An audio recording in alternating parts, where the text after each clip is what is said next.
Okay, good morning and welcome to the University of Georgia campus. We are so excited to have you here, and we'd like to welcome you to the Southeastern's Women's Agricultural Leadership Summit. Yay! This has been a long time coming, but we are so excited to be able to kick off this conversation today and have such a wonderful group of people with us. I am very excited to let you know we have delegates from all 13 southern states and the District of Columbia, and yay! So this is a very far-reaching conversation. The thing that makes this conference wonderful is the fact that you all came. The diversity in our delegates, we have representation from industry, production, ag, agribusiness, academia, government, and much more. So you are the reason for the success of this conference, so thank you for being here. And I want to introduce myself. I'm Laura Perry Johnson. I am the Associate Dean for Extension here at the University of Georgia in the College of Agricultural and Environmental Sciences. But more importantly, I am a South Georgia farm girl. I grew up on a farm in South Georgia that is a diversified farm that grows crops and livestock, and I am very proud to say that my children are the 7th generation to live and work on that land.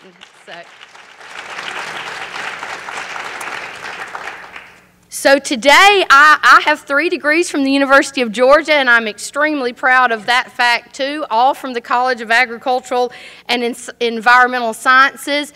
And agriculture is not just what I do, it's a huge part of who I am. And that is true for many of you as well. So I think today will be very exciting. I think we will all find many friends that we haven't met yet that we will want to get to know better.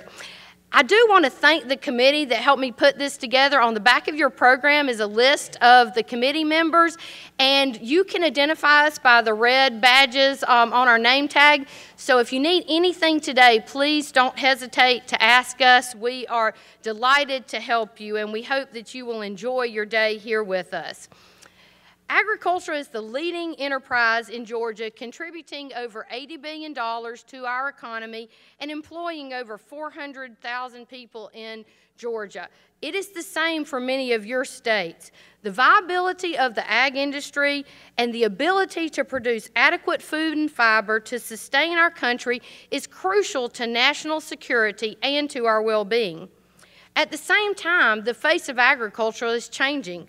44% of agribusiness and agricultural employees are now female. And in the College of Agricultural and Environmental Sciences, our student population is overwhelmingly female. Some of these students come from backgrounds similar to mine, but many of them come to us from very diverse backgrounds, and they find us because of a love of agriculture. So we are very excited to be bringing these new people into our college. Women's roles in agriculture, as well as leadership development opportunities for women, has been a very hot topic in recent years. One of the leading cheerleaders of this effort is United States Department of Agriculture Deputy Secretary Krista Harden, and she was the first one that clapped, so she did show me that she is a cheerleader. We are delighted to begin this conversation with her, and she has been very instrumental in helping us to host this conference. So we are so excited to be the ones that are hosting this Southeastern Women's Agricultural Leadership Symposium. At the same time, the University of Georgia has been looking at women in leadership roles at our university as well. And we have kicked off the Women's Leadership Initiative. So these things work very well together.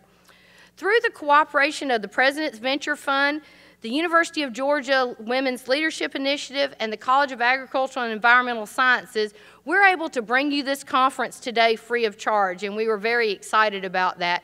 We appreciate many of you traveling here at your own expense because you are who will make this conference great. We're delighted that you are here with us in person today, but we also have a virtual audience with us, and we'd like to welcome that virtual audience. We will be streaming this portion of our program live this morning, and again this afternoon, the closing session will be streamed live. We have gallery participants with us this morning, and they will be invited back this afternoon at 3 o'clock for the final session. So please follow us throughout the day on social media, and be sure to post at #WomenInAg. At this time, it is my distinct pleasure to introduce President Jerry Moorhead. Professor Moorhead is the 22nd president of the University of Georgia and is a 1980 graduate of the UGA Law School. He was named the president of the university in 2013 and has been a staunch supporter of agriculture and the programs that we have in our college. Please join me in welcoming President Moorhead to the podium.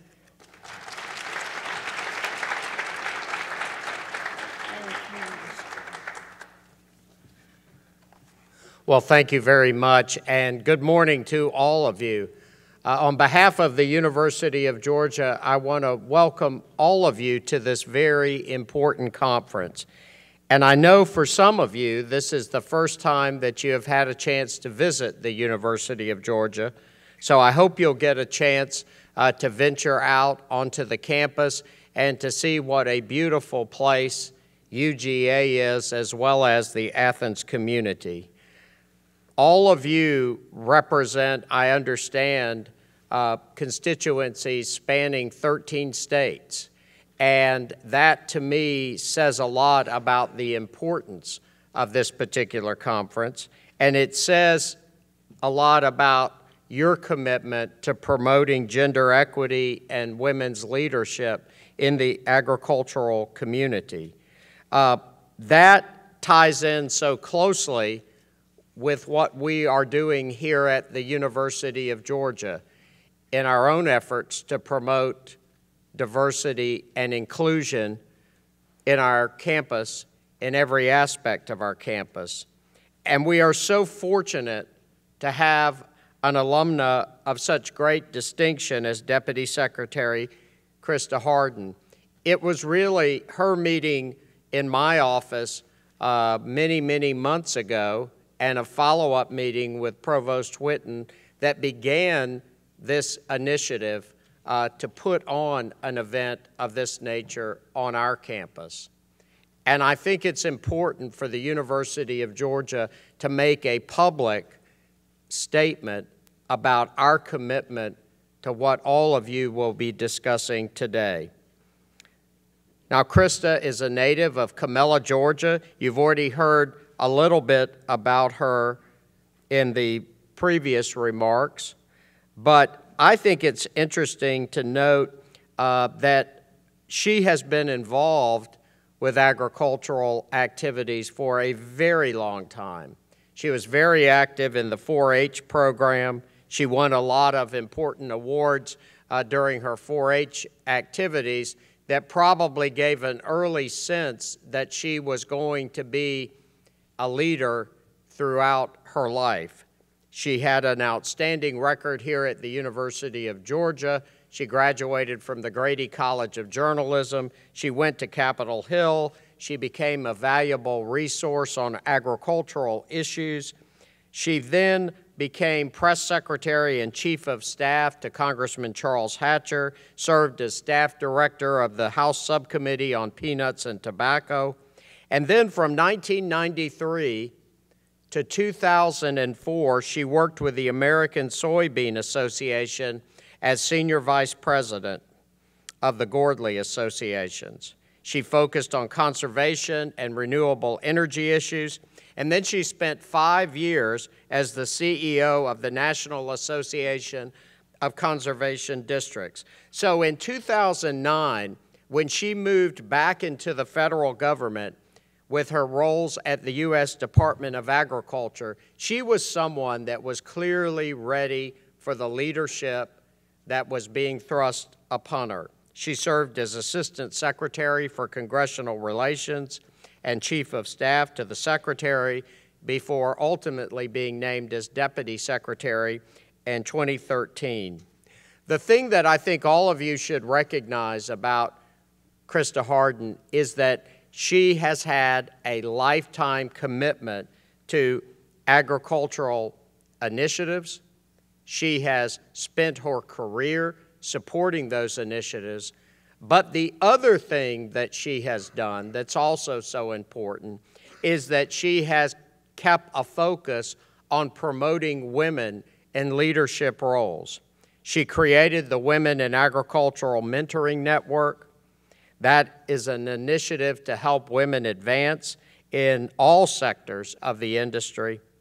And as she finishes her time as USDA and begins the next stage in her illustrious career, what better time to have her leading a conference like this one at the University of Georgia.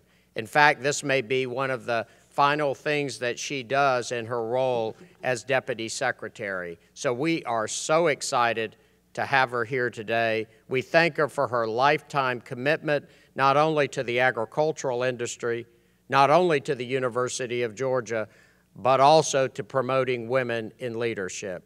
Please join me in welcoming the Deputy Secretary.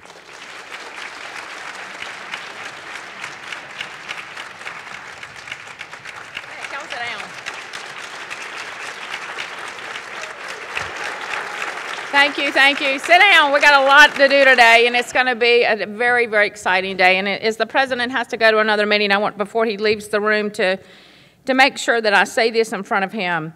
When we talked about these issues and the significance of agriculture for the state and recognizing the contributions and the value in valuing contributions of women in agriculture, he didn't say why. He said how and when. And that stuck with me so much, sir, that I didn't have to elaborate why it was so important to have this kind of meeting, to bring folks together to talk about it. You got it.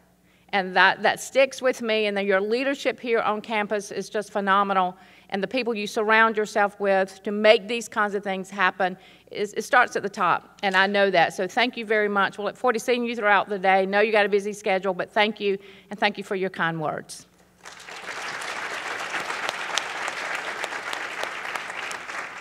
We're going to have a good time, and this is going to be a conversation, a dialogue. There's going to be an opportunity for so many of you to participate. I appreciate so much the folks who have traveled so far across the Southeast and D.C. to come and be here today to talk about these things. I'm going to recognize a couple of people before I do our panel, because it's just so important to thank our provost, Dr. Whidden. Thank you. You've been a real champion of this as well. Thank you very much. So it's hard to say Dr. Laura Perry Johnson, because I know her as Laura, because we grew up right down the road, and her phenomenal team. Dean Broder, thank you so much for your support. So many people, it does take a village to make something like this happen, and it does take so many people, and it does not only take strong women, it takes enlightened men, and we saw that with the president, we see that with the dean. We have to work together. There are a number of folks here from USDA. I appreciate our state leadership being here. I see Dr. Harrison back there, and our state conservationist Terrence is here. Others who are here to support that. Folks from our Washington office, Regina and Leslie, if you'll raise your hands so folks know who you are. When they have questions, they can answer the important ones. And for me, how significant it is to have good friend Laura Meadows here, who we grew up in ag together. She is in the state now doing work, and I'm in Washington, but we get together for a barbecue at the Bud Hut when we can. One of my very favorite places. I see nods. Others enjoy that as well. And so important to me that are here are folks from Camilla, where I grew up. Jennifer, I saw you just a few minutes ago. Casey, I think, is here as well, a young farmer and person that works with conservation districts here. So I appreciate the support from home. We're going to talk more about this throughout the day, but I think we all know that women have been involved in agriculture forever. It's just how we recognize, how we talk about it, how we appreciate, how we value their contributions. It is not something that's new. And really, from field to plate, folks have been involved in agriculture. My mother signed every single note my daddy ever had on our farm. She had just as much at risk as he did.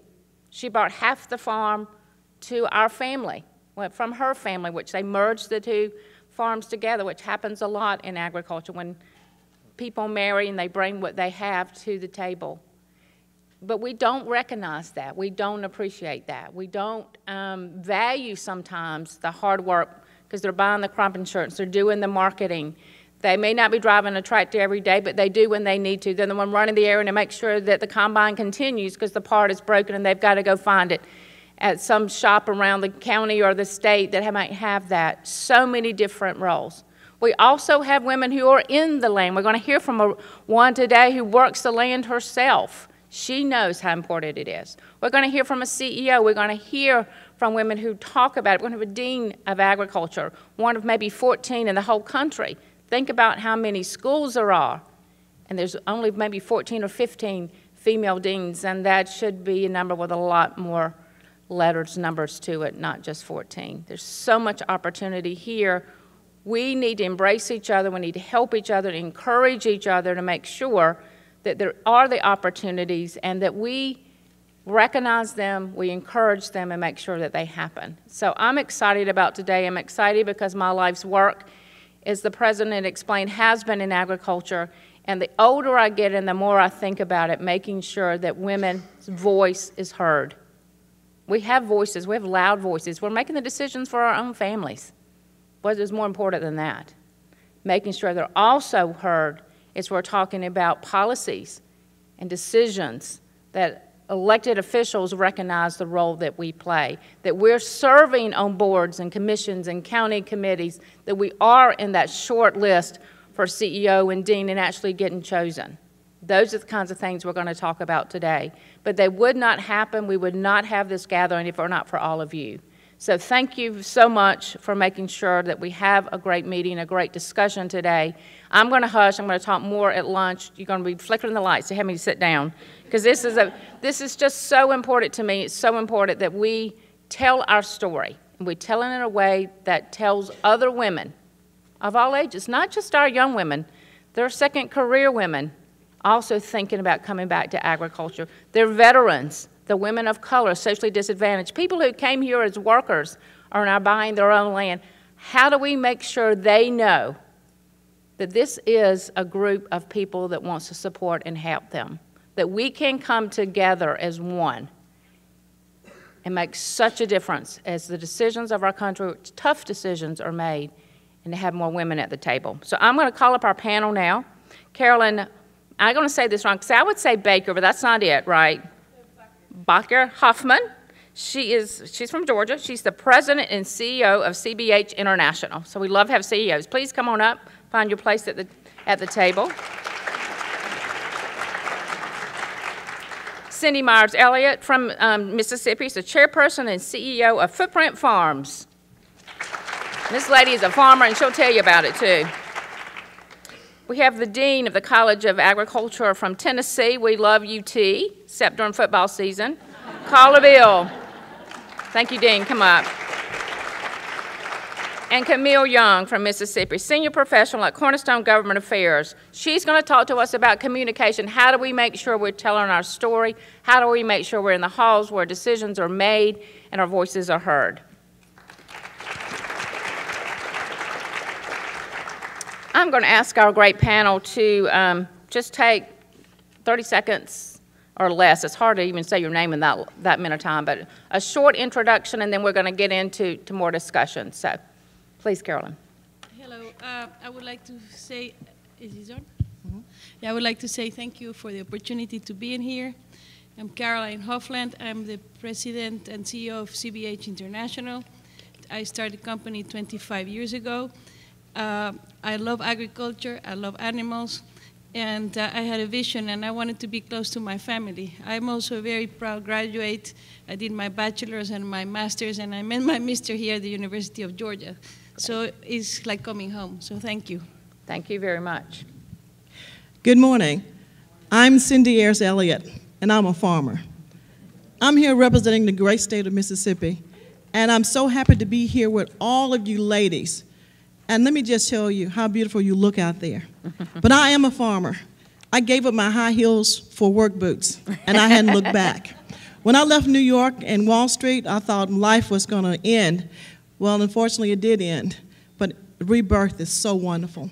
I am so happy to be a farmer. I'm looking forward to more of you, talking to you about agriculture, the great opportunities for women. Yay, women! Yay.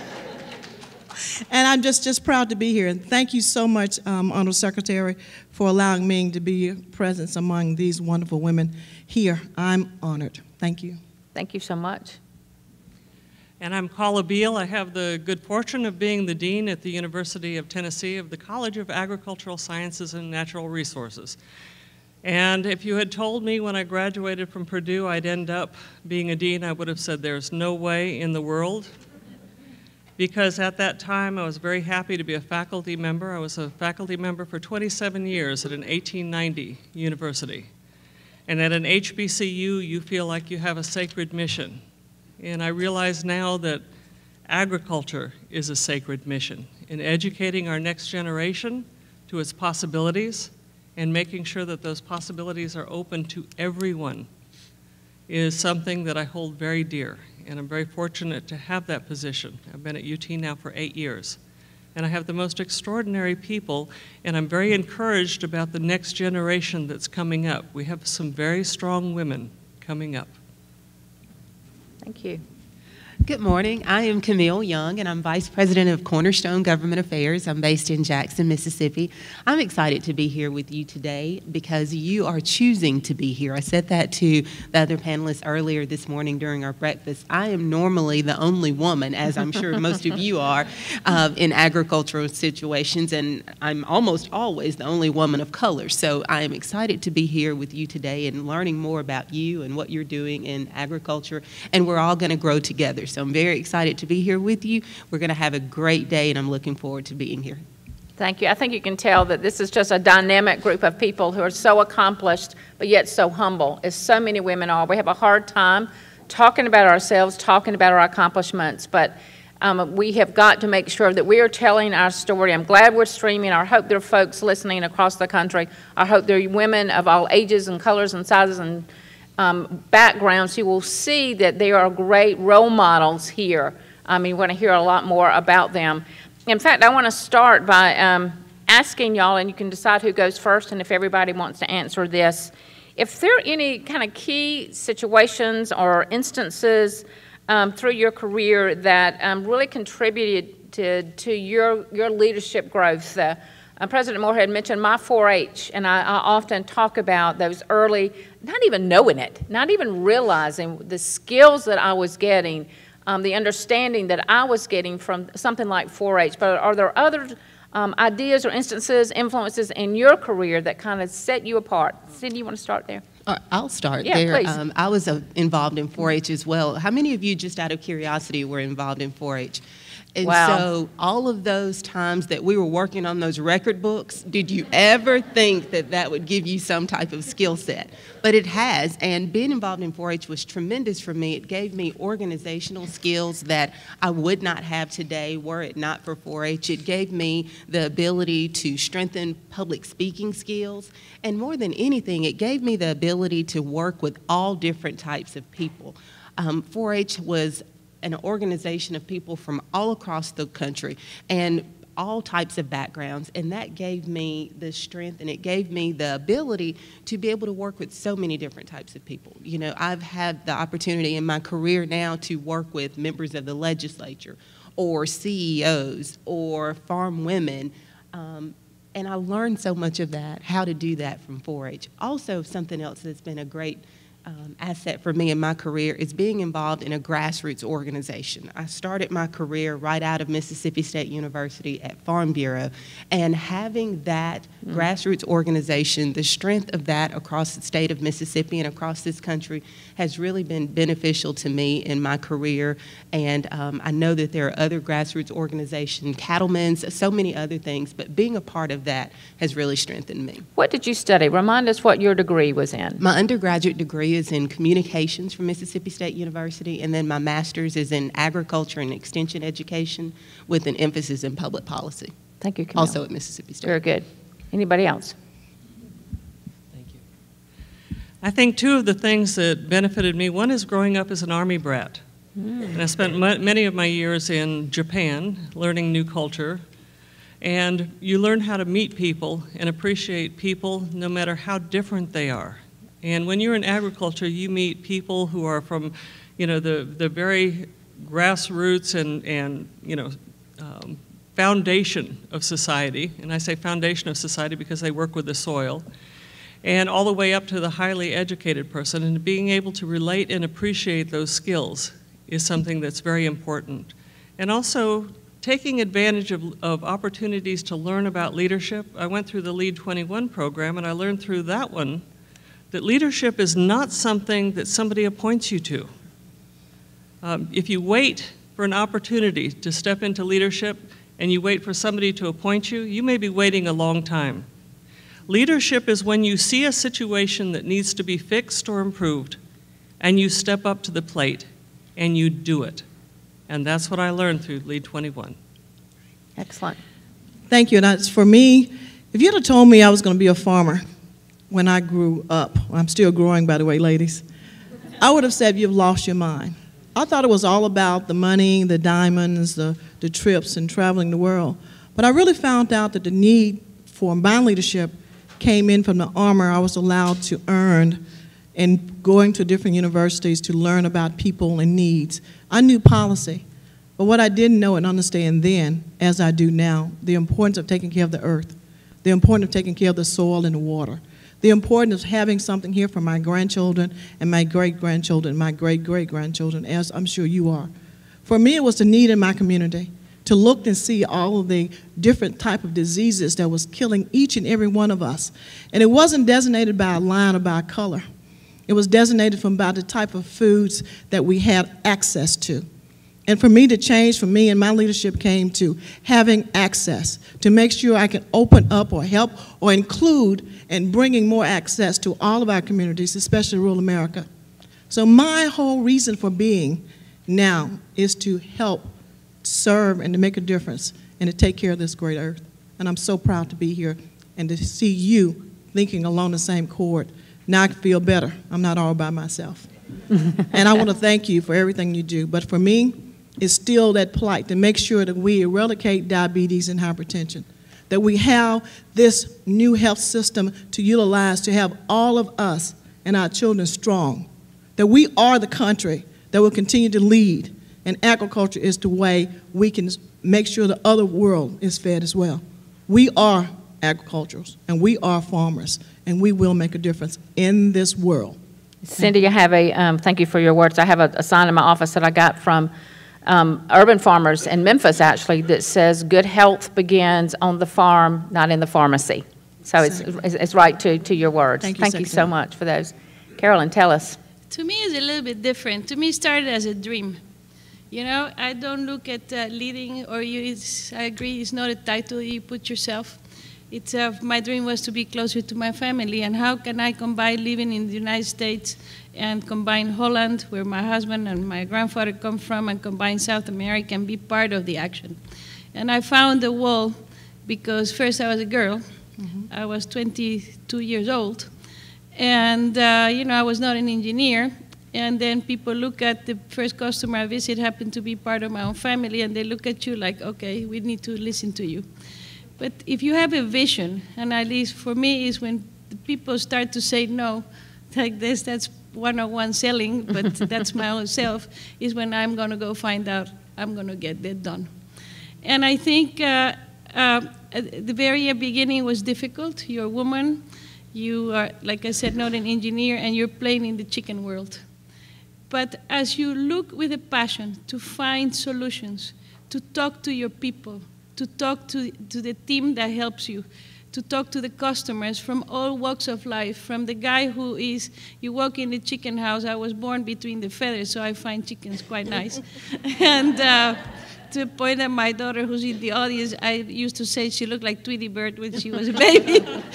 And but when you talk to the customer, and when you walk into a chicken house, and you look at, especially in South America, for so many needs, and it's not about just selling or making money, it's about fulfilling and finding solutions. And then as a woman, you had to cross the ocean or come to the United States and look at those leaders of those big companies, and here you tell, I can sell for you. So when you put the two together and you look at finding the solutions, and you live under your principles with honesty and determination and loving what you do, I think when you find a formula that is a win-win for everyone, and you not look at the chaos, but you listen to all the angles, I think that's when leadership comes from. And that's when we as women, together with the men, because you know they can pick bales of hay a little bit easier than we do. So we had to accept that, you know, they have physical strength. But when we combine it all together, I think we are moving forward to the big question and the big challenge we all have. How are we going to feed, by 2050, 10 billion people? How the farming that is organic, is that sustainable? It's, you know, you hear all the things about, you know, genetic engineering. Do we need it? You know, I think there's so much to pull together, and a true leader will be able to accomplish that goal. That's excellent. Thank you. You know, I'm sitting here listening to our panelists, and my first thought is to thank Dr. Perry Johnson and her team for such a great group of women. I mean, they are just great. I mean, so interesting and so diverse, and their backgrounds are different, and what motivates them are different, and they are leaders already. I wanted to ask you all, and you're a great segue for this, Carolyn. What do you think is the formula for successful leadership? A lot of young women ask me all the time, how did I get there? What takes to be a leader? What are the terms? I usually push it back on them and say, you tell me what it takes to be a good leader. But in your mind, what is the combination that is of attributes, of experiences, of talents, of skills that has helped you become a leader? And what are you looking for when you're hiring those young women or choosing someone to work with you? What are you looking for? Anybody? Carla. I think for me, the biggest thing is grit. Wow, I like that. And grit is not girls raised in the South.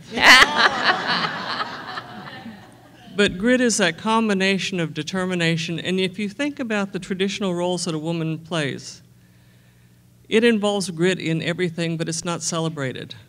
But determination and refusing to quit are those things that I think are tremendously important. And for me, the responsibility you have in any kind of leadership role is to empower the women that are around you.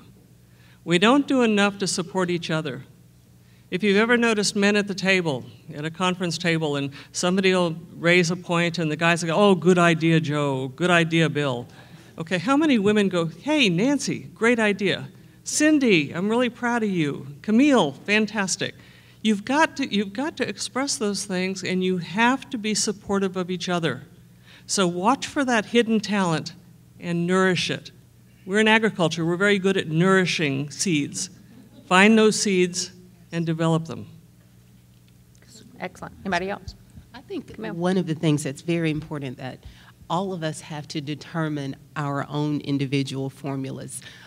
Everybody has a different skill set. Everybody has a different dynamic in their life, whether it's your family or your career. You have to do what's best for you.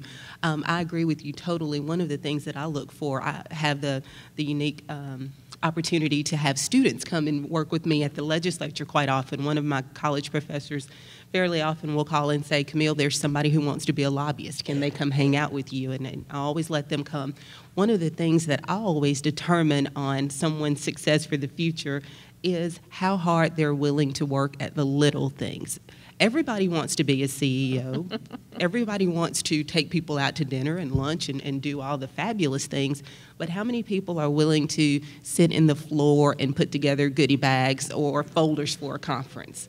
When you are willing to do those small tasks, that means that you are willing to do the bigger task. And you have to make sure that you are willing to be a servant before you can ever be a leader. Wow, very powerful. And I think, I know we have some students in the room. I see Nicole over there, some other students right at this table. Raise your hand, students. I hope you're taking notes. I thought I saw some handwriting going on. These are the lessons, frankly, we all should learn. It doesn't matter where you are in your career. Very, very important thoughts. Thank you. Anybody else on that? Just one. For me, it's about passing it on. as soon as I learn about a new policy or a new practice, you know, I'm like the old refrigerator. I can't hold anything. I want to tell every woman, everybody I know about this, to how do we get the information out there, to know what's available, to know which direction, and not just giving the direction, but being there to help walk them through. A lot of times, it's not having, again, access. And then when you find out what's there, a lot of times you're afraid to cross over, to go over to see what it is. Or because we haven't been in that arena, we are afraid of it. A lot of times we hurt ourselves by not going to look. So one of the things I always try to do is that when I know it, I'm going to tell it, and then I'm going to show you how. Because it's not just about one. It's not just about me as a farmer. It's about all of us. And the more information we have about the great things, especially with USDA. Oh my gosh, without USDA, there would be no footprint farms. That's great, thank you. I'm saying this because my farm was built by USDA. NRCS is one of the part that I've been associated with more. And what NRCS has done for me is allowed me to understand and to be able to have that foothold to start.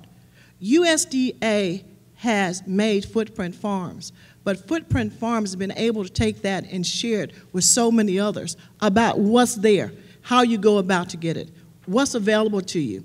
And I'm the first to say, I'll go with you, because I want you to see and to know that these are real things. Women, let me encourage you, right now is the best time to look at agriculture. The Farm Bill, policy I know. Now I know the land. And when you mix those two together with the great friendship and leadership, I have no problem reaching out and calling my brother or my sister. President Moorhead would say to utilize the activities that you have, bringing on. My ag universities in Mississippi, they think I work there, I'm there so much. Alcorn State University, Mississippi State University, they know me by name and the pink hat. But the part of it is that you utilize everything you have at your disposal to make it work, to make it successful. And I want to pass that on. If you hadn't looked, if you hadn't talked to your extension office, if you hadn't went to visit your NRCS office or your FSA office to learn about these projects, and not let me leave out rural development, because of them, I have land. So I'm so proud to tell you, let's go look, let's go Google, let's plan. And foremost, let's not leave without knowing all these great people you have around you today. It's all about this, networking, understanding, learning the policies, and implementing. Excellent, Cindy. Thank you very, very much.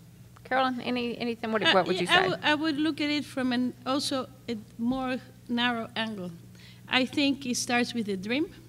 It starts with, you know, when somebody says, I contribute to building somebody else's dream, and with the horses. Everybody told me I was crazy. I kept on following it. Today is very successful. But to me, it's to understand what other people need. What are the dreams? Then talk to people. Define the roles. Define who is going to do what. Get the people around you motivated, whether it's a customer or a supplier, and make the story believe, follow through, and to make it a win-win situation for everybody. I think pulling a wagon by yourself, it's very difficult. You don't get anywhere. But if you go, I would say pulling the wagon, or or going into the bicycle and the tandem, and it was me and my bike, and then suddenly I didn't know. Sometimes you don't have the answers, so you have to open to listen. Somebody else has a better answer, and then somebody jumps into the bike. And today my bike has 18 in my tandem, and believe me, sometimes I say if one breaks the chain, the whole thing breaks. So it's about putting everyone together for a reason that is going to work. That's why universities exist. That's why, everything around us, the planes, the technology, the development, is somebody's dream, but it's pulling it together. Does it make sense? It does, very much so. I'm going to ask all of you to reflect a little bit. You're all still very, very young, but you're out of college. So that part I'm certain of, because I've seen your bios and all the degrees and the education you have. How do you think that your leadership style has evolved and changed? Think back to when you were just beginning some part of your career. Put yourselves in some of these students' footsteps. How are things How have you grown? How have you changed? How do you see the world a little bit differently now than you might have? What skills and talents do you wish you might have worked on a little harder when you were younger? What would you say? I think I've been voted to go first, probably because when I first started out, it was very difficult to believe in myself. You know, many times women are the first ones to kick themselves in the back end, and we tend not to forgive ourselves. But who said we have to be perfect?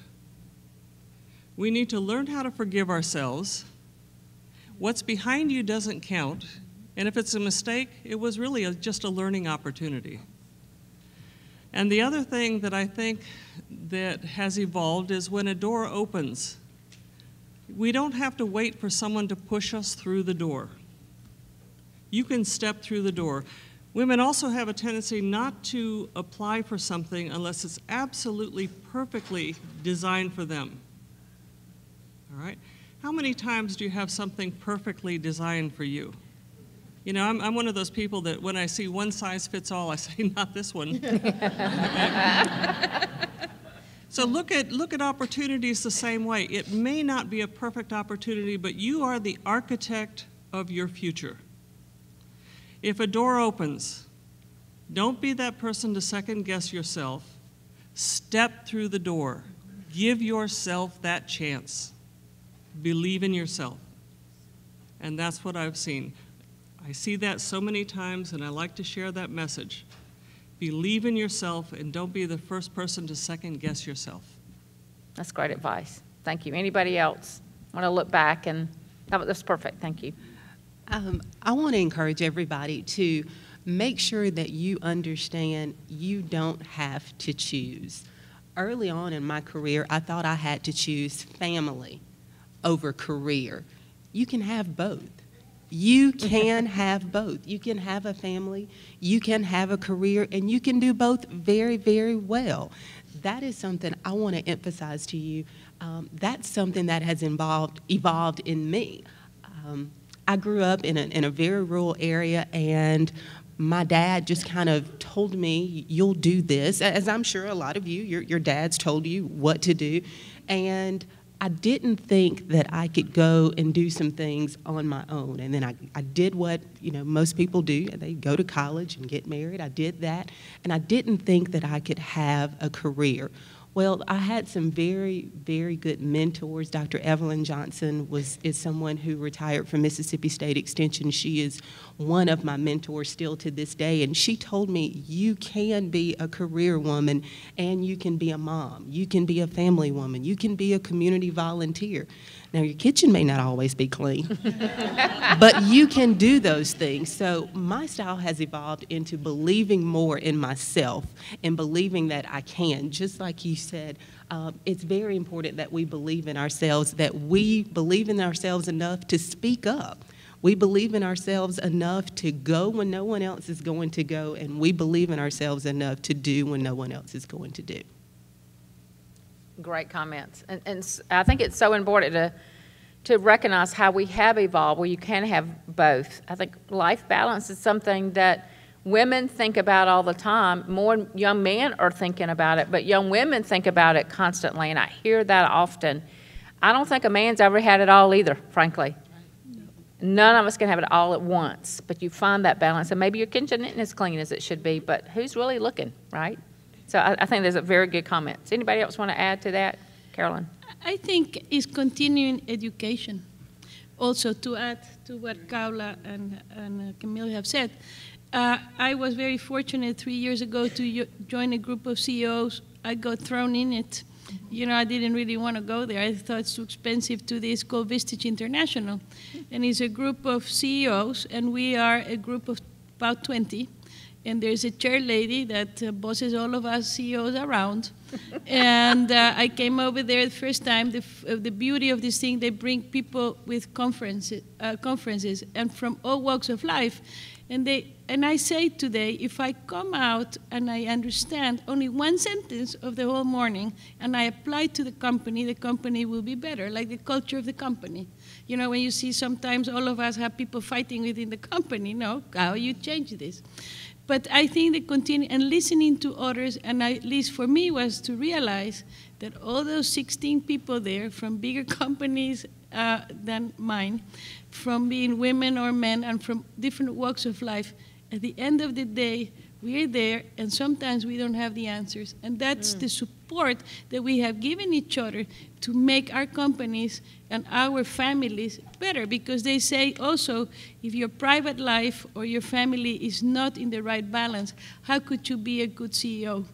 And I think, contributing to that balance for myself, my priority is my family, and I made that a priority in my company. If somebody has a family problem or an issue, that comes above the company needs on that day. That's excellent. What would y'all say are the most critical issues for women in agriculture today? A little bit different from when some of you might have started. We just talked about that. But what are the most critical challenges from field to fork? I love that field to fork. I think for me, it's been learning and understanding the policies, the order in things, especially when you're looking and working with institutions, as well as, again, I have to go back to the Farm Bill and the policies that go with everything that we do as farmers. And I'm speaking from the farmer side of it right now, not from the policies that I know. In order to make that impact and how it's changed is to understand from your soil and water conservation district to what they have and what power they have, not just staying at the county level, but looking at the state and the national. One of the things we're going to have to do, ladies, women, is still to break down some barriers. And those barriers are there. Maybe not by design, and sometimes you think, well, maybe by design. But in order for us to have more of this and more activeness into the policies, we have to be sitting at the table. You have to be sitting at the table when some of these regulations and laws are put in forth, from the legislators to the local committees to looking at your whole avenue of your government, how it works. You have to get involved or have to be a part, and don't be afraid to take on some of those positions as a deputy or as a commissioner. Because for me, being a commissioner now with the Soil and Water Conservation District has opened up other doors that I didn't know exist. But now since I know those doors are there, I'm there knocking. Because you have to see and to understand to be able to change. And there's still a lot of things there we have to change. So let me encourage you to look at your soil and water conservation districts, to look at your FSA and boards to sit on as committee members, to look at your Farm Bureau to see the things that they do, to be a part of extension, those programs, what's going on, and to get involved. Even the knowledge that you gain helps to change. And for me, it's being able to see how it flows and what's there. So I'm hoping, and I'm knocking right now, if you hear me, I'm coming. Because those doors have to be open. And we do this by doing it together.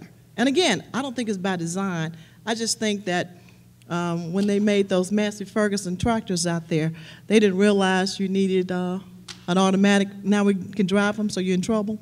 But it's all about how we do and what we do and learning that. And from working the soil, I can tell you, it's important to know the procedures. Because when you plant that seed, first you got to know what to cultivate.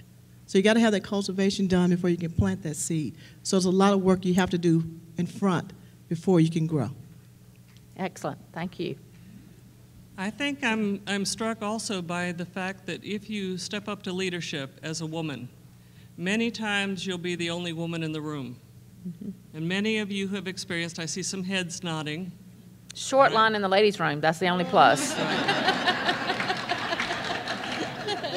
All I can say is God bless diversity. And you've been given probably one of the best blessings in the world of visibility. If you are the only woman in the room, and even further, the only black woman in the room, all right? You're going to be noticed. And if you think about that as a disadvantage, it will be. But if you think about that as a tremendous advantage, and you open your mouth, and you communicate, and you're very articulate, like the people on this panel, you can use that as a tremendous advantage. So take a hold of that and use that as an advantage and communicate. You've got the skills. Make sure your voice is heard. Any of y'all ever felt like you were a token? Oh, boy, absolutely. I see hands in the audience, too. But you know, as a token, you can be a surprise, too. That's true. And turn out to be valuable. Yeah. And as a token, we'll learn how to multiply. Because usually when you say here's a token, it's a powerful piece of tool to use. Because now you just gave me access. Even though I am a token, I know how to pass those tokens around. And I'm willing to share. So look out. Once you get one, you get others. And I always love this phrase. I am woman, hear me roar. Not just one, but all of you. And it's when we come together, that's when that power is. Just like right now, do you understand the power that we have sitting right here in this room? And I have to go to the secretary to say to her, I am so proud of you. I am so proud for what you stand for. I'm so proud for what you've done for other women. Thank you. Because it's because of you. And some of the other policies that we're still fighting for, you've opened up for us. And I know when that farm bill was written and some of that language got in, I could tell from the language, oh, this is somebody new at the table. Because things were put in place to make sure that that access was granted and given, regardless. It was there. But now it's up to us to utilize it. Let's do it. Let's not sit around and wait for it to come. It's already here.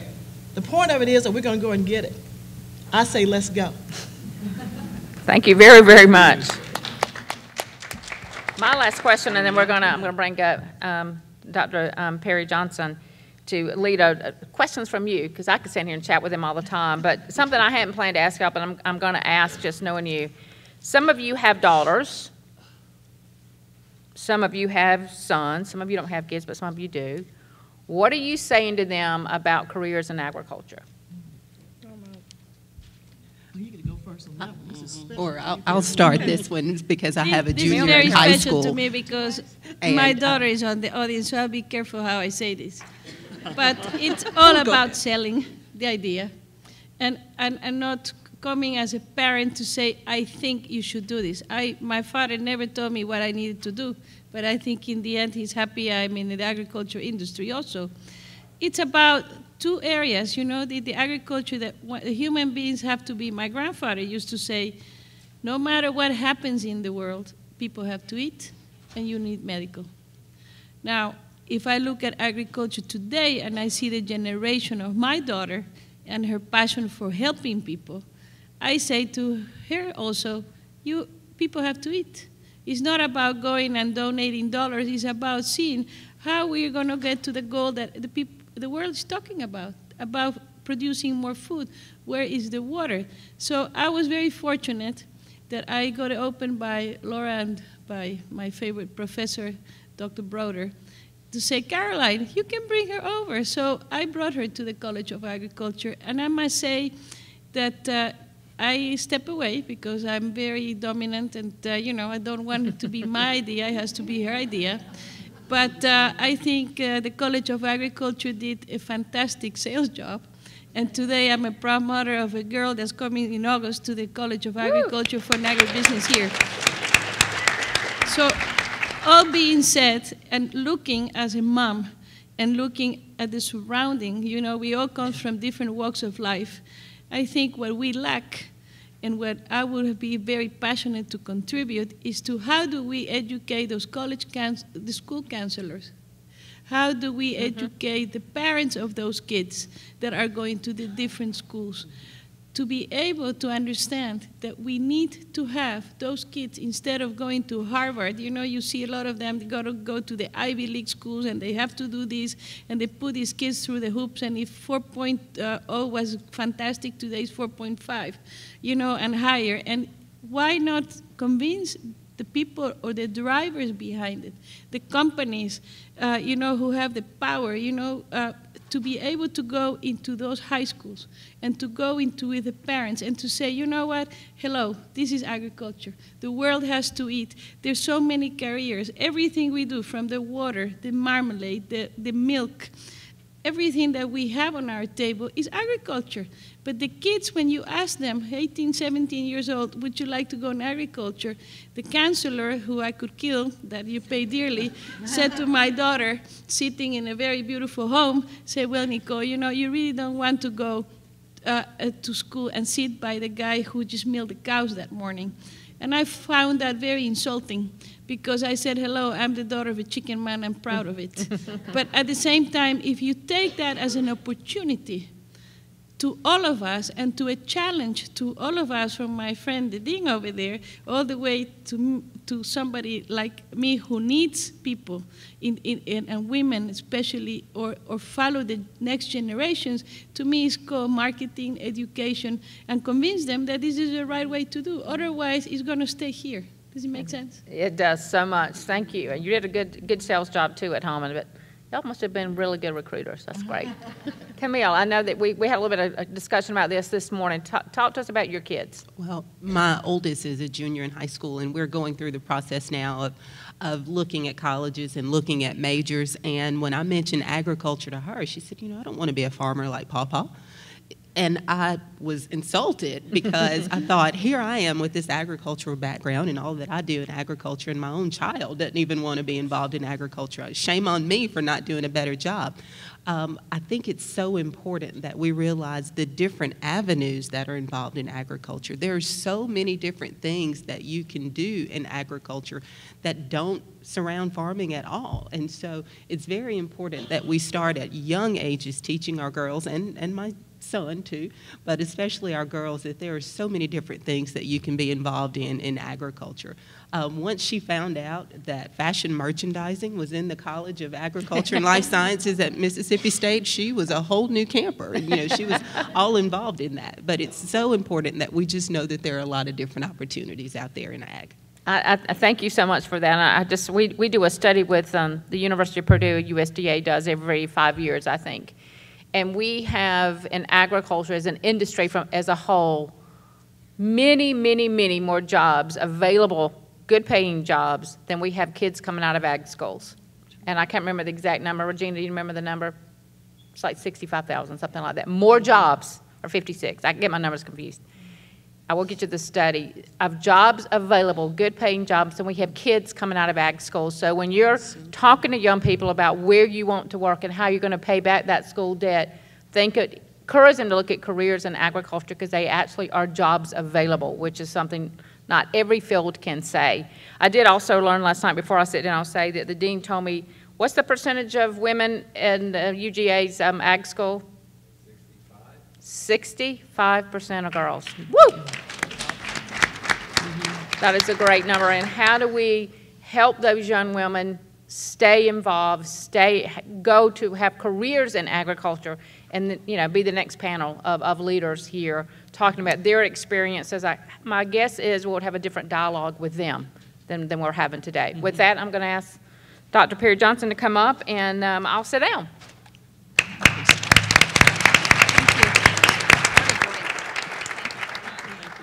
Weren't they awesome, y'all? What an exciting conversation.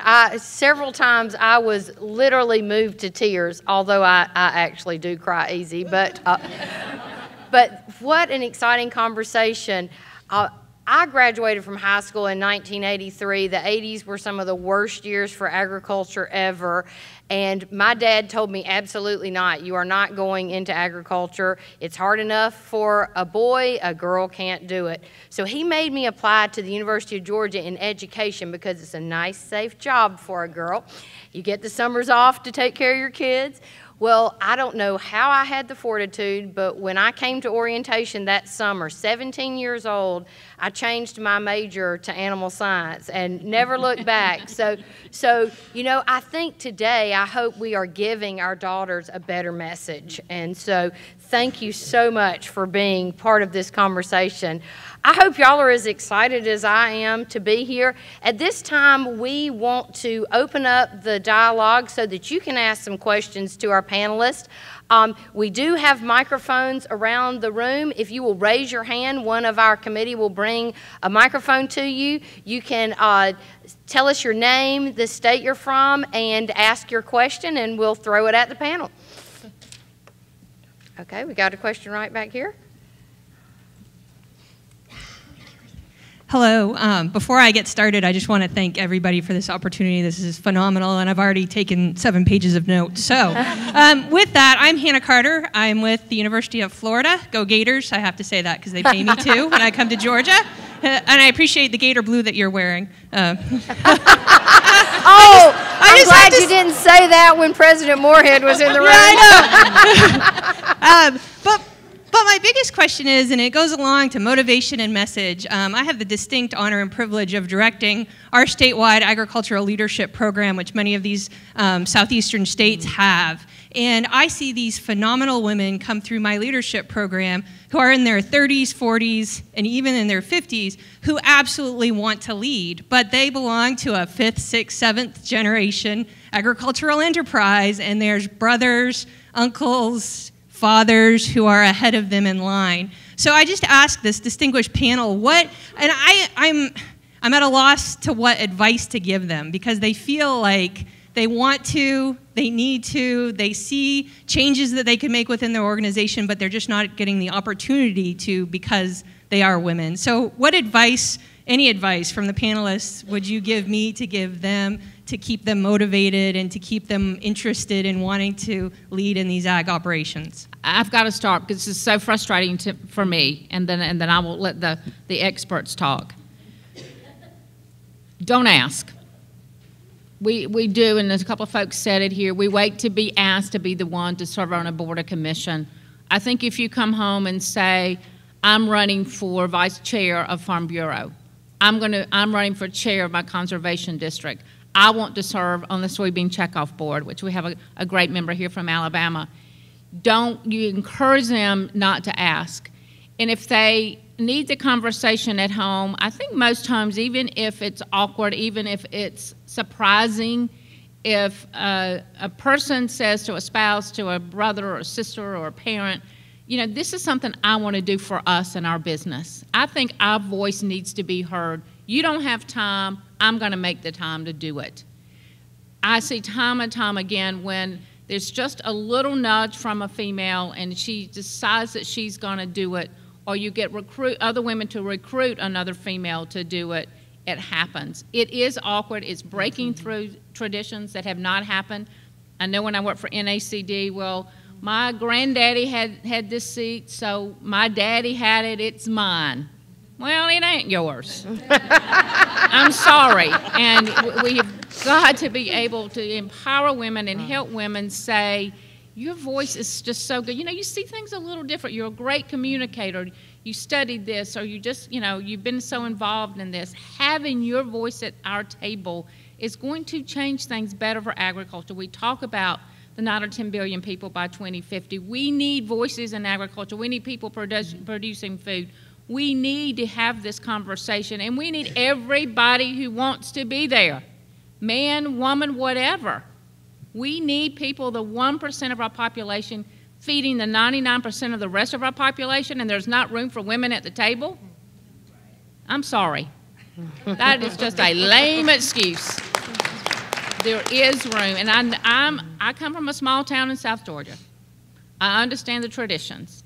I understand the roles. I understand how hard it is, but we can do it if we help each other, empower each other, make sure no woman rides to a meeting alone, make sure she's not sitting by herself. And sometimes those tough conversations start at the own kitchen table are much harder than the board table. Yes. Thank you. I agree totally with you. I come from South America, from Ecuador, where, you know, women at my days and my time were still getting married at 18. You know, you have children and you stay at home, and the man calls the shots and he's the macho guy. Well, I am the rebel of the family. So I decided since I was 16 I wanted to study overseas, and finally my parents brought me to Georgia. But at this, yes, it took a lot of convincing. My mother would say that her tears would fill a whole ocean when I left and I never came back. But at the same time, I think we have to not be the victim. We have to stand up. Yes, there is a little bit of a push that, you know, when a guy walks in a nice suit and, you know, has an MBA, people look, oh, it's interesting. When a woman walks looking like a guy, they go like, oh, she's trying to reach. To me, the success of us women in the industry is to say, first, I'm not a victim. Second, how do we look? We have to look feminine. We have to still be girls. If we cannot lift the bales of hay, well, let's find out who can lift them for us.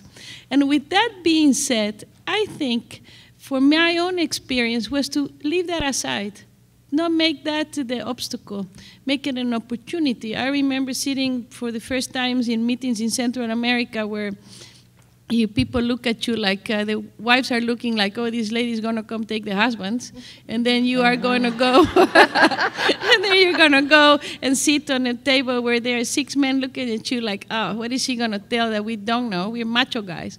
But if you learn the topic and you become an expert of whatever you're going to discuss, and that's what I would tell these little women, if you really drive and believe in it and believe in the dream, and whatever comes out of your mouth, especially the first 3 sentences, sound interesting to that table, suddenly the fact that you're a guy or girl, it comes out of the window.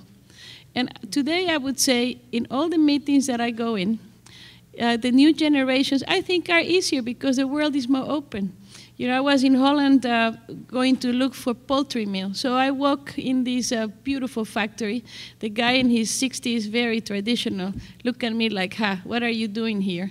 And then you you look dressed like a monkey, and then you go look at all these great things, you know, the trucks bringing all the poultry viscera, dumping into these horror big tanks, a beautiful plant that didn't smell, thank God. And here I'm the only girl going touching poultry meal. And when it came down to negotiating, the younger generation was kinder, the older generation was very traditional, and he started to play. And I said to him, well, you want to play? We're going to play. You want me to tell you the prices? No, I'm going to do that. I want 50% of your production. And at the very end, the whole dynamics was not to say I am a girl, knowing that I was a girl in a poultry meal plant, but at the same time to negotiate and to understand. And the way that I overcame that, you know, like, what are you doing here, was showing him that I knew the percentages of protein that I needed, that you knew the specs, and then you come to a level, not by saying, hello, I'm a girl, you know, don't treat me that way. Of course you want to smack him, but at the same time, you smack him through knowledge.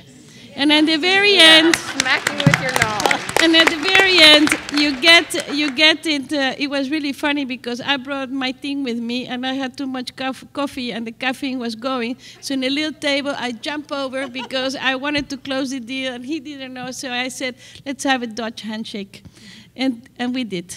And the Dutch handshake means we don't need all the contract. And of course, the team is still laughing about the whole thing. But I got 50% of the production to be able to sell. So all being said, today, I believe is just knowledge. It's just being prepared to overcome the obstacles when somebody says no to you. And once you cross that door, I think the sky's the limit. Anyone else on that topic? Oh, I would. Let me just say this. I'm a new farmer. This is my 5th year in being in agriculture. I didn't come from a background of agriculture and farmers. I came way back, though, from the standpoint of what farming today, a lot of our young people think it is. They still think it's about slaving. They still think it's about working for someone else or sharecropping. When you talk about this topic for a lot of young people, especially young people of color, this is what they think.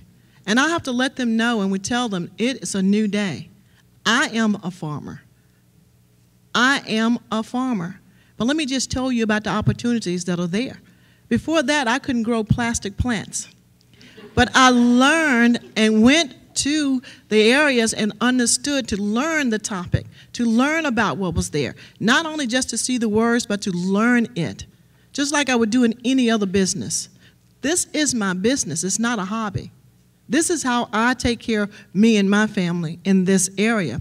So you have to let them know. And I have to let still, every time I talk to young people or to old people, especially to women, is that it's a new day. This is how you can farm.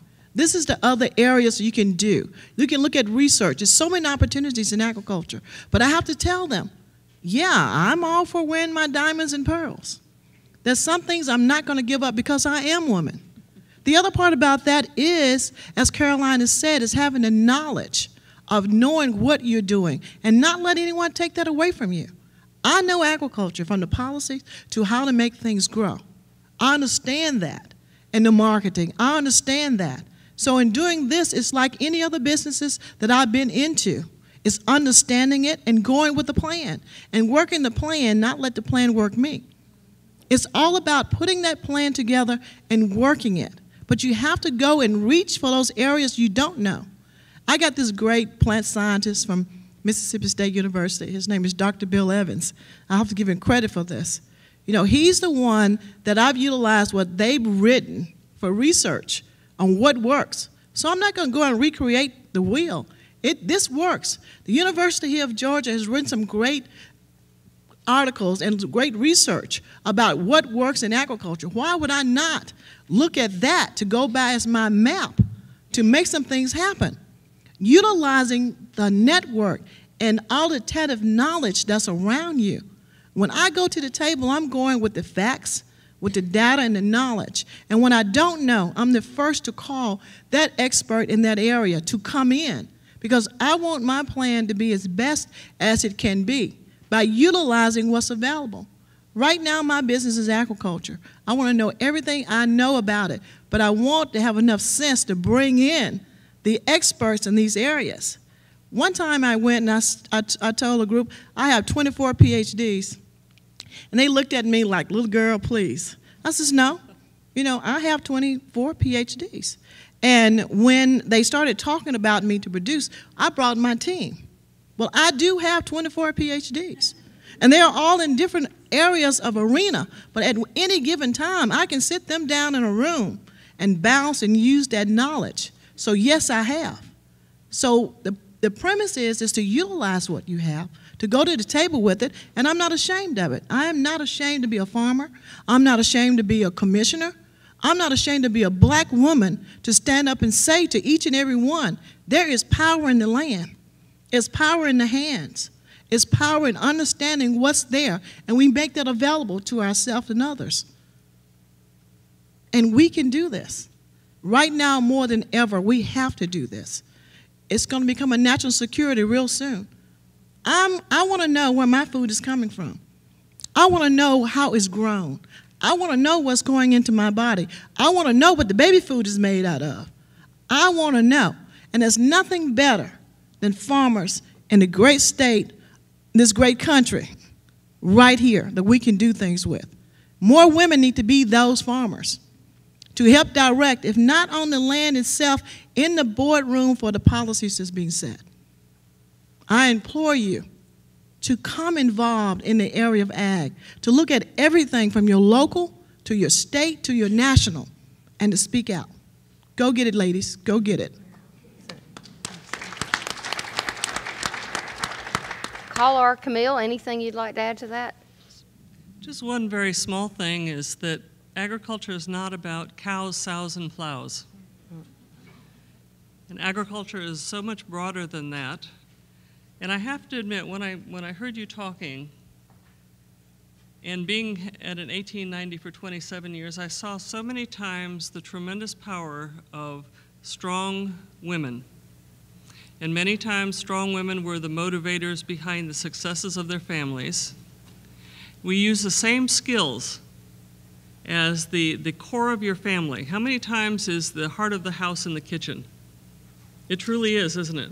It's where the counseling occurs, it's where the real leadership occurs.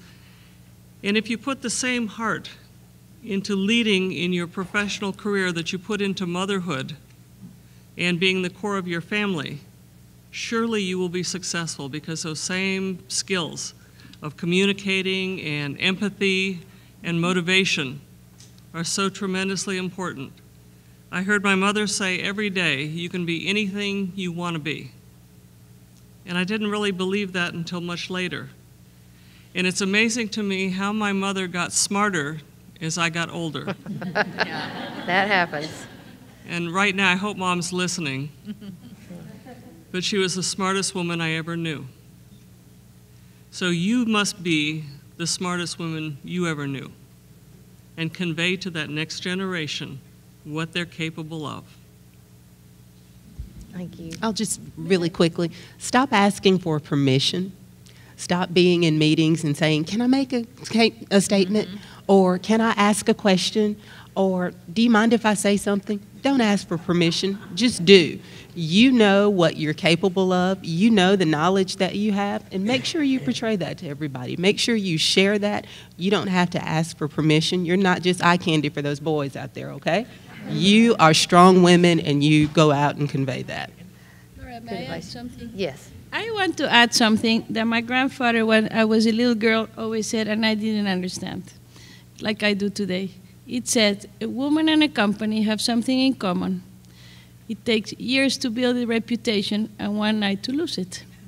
And I think the success, especially in this world of agriculture, where you see people, at least I've seen people of all walks of life, when you make your stand on your principles and you behave like a lady, I think that also contributes to the respect of what you're doing for business or what you're trying to convince. And suddenly, this gender difference disappears. So it takes a lot of work, you know, to think or to do. But today, I would say I'm known to be kind of difficult sometimes when I say no, a little bit crazy.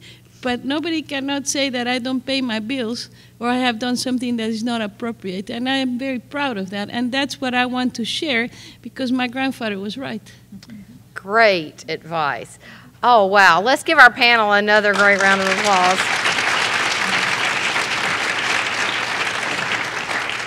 You know, it was so hard to select 4 people to be on this panel. My list of women in agriculture that were from all of these sectors of the industry was very long, but I think we nailed it. 4 perfect people to be on the panel. Dr. Whitten, would you help me by grabbing those bags that are in front of you? We have a small token of our appreciation for you. We're going to put you to work this afternoon, but we do want to thank you for being with us. Regina, if you don't mind, I'd appreciate you helping. And we want to give you something from the University of Georgia to take home with you. So thank you again. And one of those is for this afternoon. So we just need 4. So let's give them another round of applause. Thank you, Kristen. Thank y'all. Thank you. And I'll pass those out as we leave. Well, that passed way too quickly. The event team and I were texting back and forth during that, and one of them sent me a text that says, "Is it going okay?" I was like, wow, it's great. The only problem is I just wish we had more time. So we are at the point that we will need to move to our luncheon, but I want to give some instructions for our virtual audience. We are so glad you were with us, and we hope that you will tune back in at 3 o'clock today, because you will get to hear the end of this conversation, so please stay with us. For our gallery participants that are in the back of the room, also we please encourage you to come back at 3 o'clock. I'm going to change the instructions just a bit. There is a cafeteria in this building, and also the Savannah Room, which is a very nice luncheon establishment. But if you want to hang around, have lunch, this afternoon while the town hall delegation is working, it will be fine for those of you in the gallery to sit back in your seats and observe, because we'll be feeding information up onto these screens. And so if you don't want to have to leave and come back, you're welcome to sit in and observe. And there are places in the building that you could get lunch while you wait. But we certainly hope that you will come back and hear the rest of this conversation today. For those of you seated at the round tables up front, our delegates today, let me give you some instructions. We will leave here and go to our luncheon. We'll have our very esteemed Deputy Secretary as the keynote speaker, so we're excited about that. Outside, we have the Farm Her exhibit. If you haven't seen that, it's awesome. And in your program, there's some of the photos there, but take time to look at that. We also have delegate photos scheduled throughout the day, and you can look on your program to see what time your state photo is scheduled. Right now, our delegates, our panel, and our administrators will move to the Magnolia Ballroom for lunch. There are place cards there, so please look for your place cards. You will be seated in the group at lunch that you will sit with this afternoon. So it's the opportunity for you to go ahead and get to know those people that will be at your table this afternoon and start to start the conversation. And then when you come back into this auditorium, you will have seating at the exact same tables. So on the front of your program, it tells you what number of table to sit at lunch, and that will be the table you sit at after lunch. So hopefully I explained that well. And we'll dismiss now, and we will reconvene in the Magnolia Ballroom at 11:30 for lunch. So thank you.